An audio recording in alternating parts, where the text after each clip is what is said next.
Hello everyone.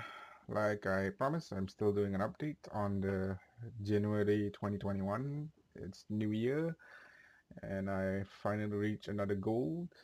I deposited 500 ringgit because I had extra cash from my other investments that it was not really investments, more like a college insurance thing, and I finally claimed back my cash. So yeah. So right now I just invested over 2,000. By the way, one at that one point I made 100 ringgit profit, but for some reason this week market dipped like 30 bucks. 30 ringgit for me. That's which is about I lost about $10 I think around there. Yeah, around there lah. Maybe less, maybe more. I'm not really into keen to calculate right now. Um, So far, I managed to deposit 1,100 on my 36 account, 36% account, and then I'm still depositing 100. The reason why I'm putting it 36% because I want to see if I can get more return if I invest a bit more money. Probably will, but we'll see. You never know. Market fluctuation right now is unpredictable.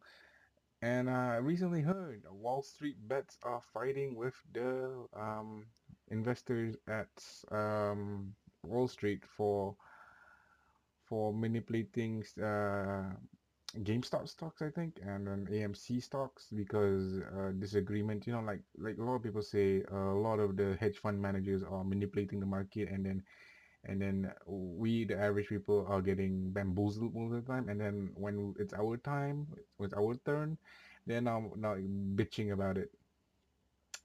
We are now going to contact the government and make you stop what you're doing. I'm like, come on, dude, you've been doing it to us for too long. It's time our turn.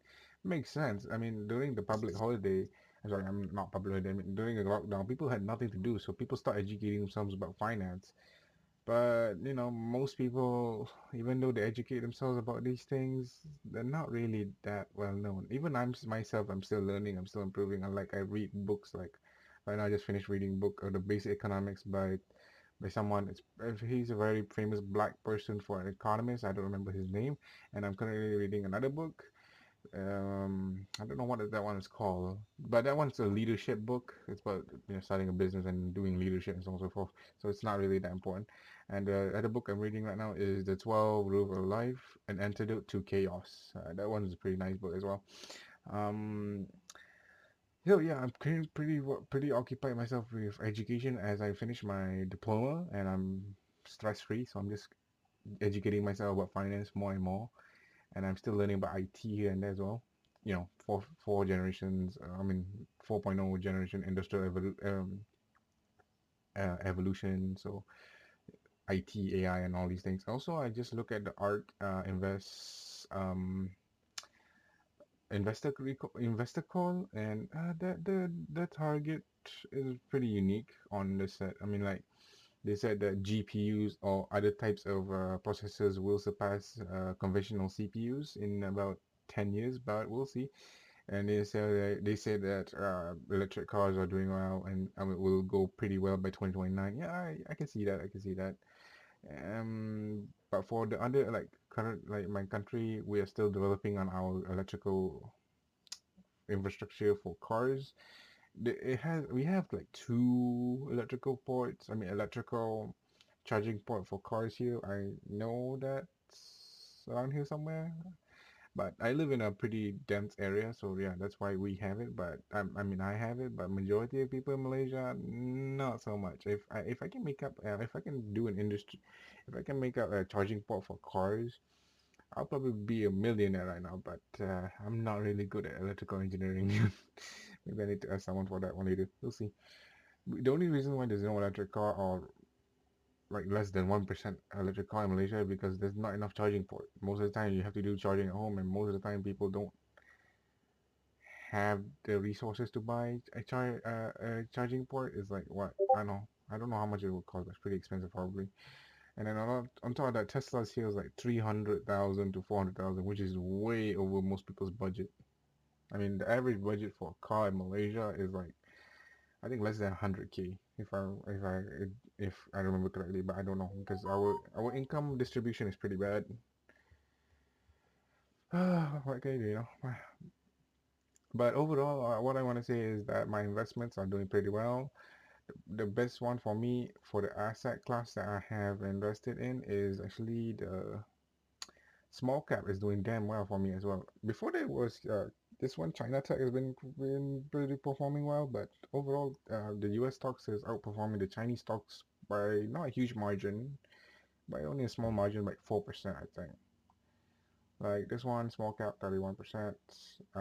China Tech, this one is a bit less, 24, because I don't know why. Exposure on the it's a bit less, but whatever.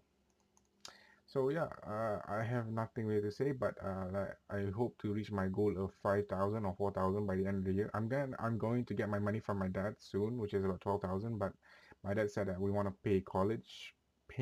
My dad want to pay college for that for my degree, but I don't know if I'm not going to degree for at least 1 year. Why not just put it in here with it grow? If it drops, then it's just leave it until it grow back, and then I will draw it out. But we'll see how it goes from there. But with 12,000, then it'll be nice to see a profit, maybe 1,000. I don't know. We'll see. I don't really want to go to college, to be honest.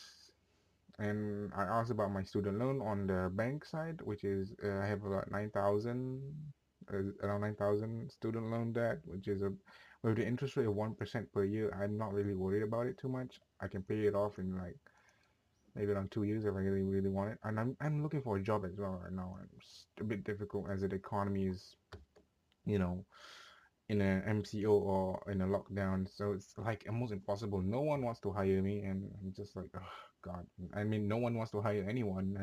Has no opportunity right now. Financially, everyone is constrained except for food delivery companies. I mean, I could work for them, but I don't want to buy a motorcycle. I'm not the type of person. I don't want to take a risk that I'm not brave enough to do it. Maybe I'll borrow my mom's car, but we'll see from there. I'm not interested in buying vehicles because it depreciates over time. Unless I buy secondhand, and it doesn't depreciate too much. But quality of car in Malaysia secondhand is pretty shit. So, we'll see. Anyway, that's on a tangent. But I hope you guys enjoy the video, and I hope to see you guys in the next update, which is in about 1 month time. We'll see how it goes. See ya, guys. Take care. Give me a sec. What the hell am I doing? Wait, never mind. I just do this. Bye bye.